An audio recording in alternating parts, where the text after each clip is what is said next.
Okay, so for people who don't live in California, something such as the California car fire may not have as much as an interest to you as it does to me.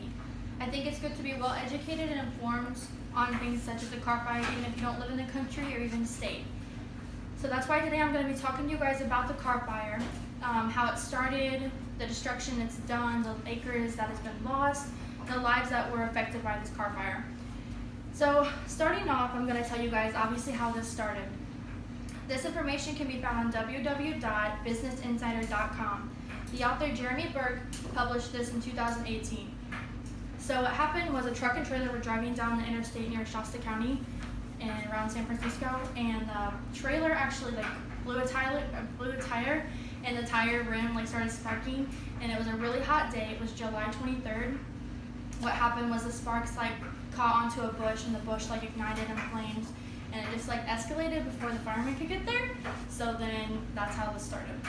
Another thing I thought was very interesting and can be found on Los Angeles and SoCal ABC News, which was published in 2018, was a bear was burned really badly.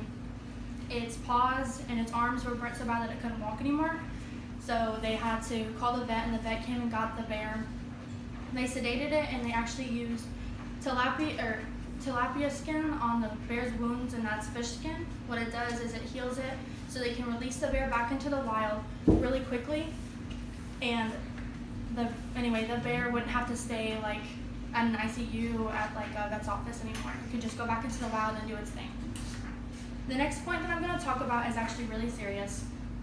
This can be found on Vox.com, an article written by Irfan Umar titled Understand the News, published in 2018, talks about how the fire was so powerful that it actually created its own weather system, and when it did that, the air and the water and everything went so bad that it started melting the boats that were just parked in the bay. They weren't out in the ocean, they were just melting the boats.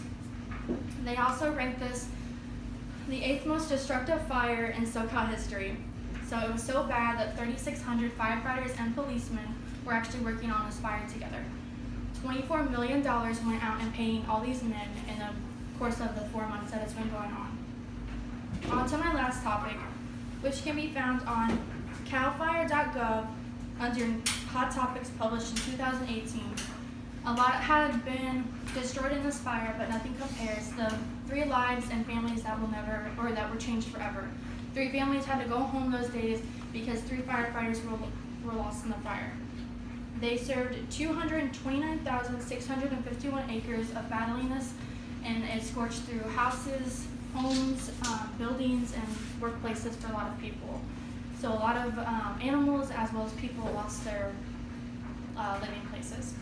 All in all, this fire was a tragic thing, and it won't be forgotten by the bears, by the people, and the lives that were lost in it. So I hope you guys learned something.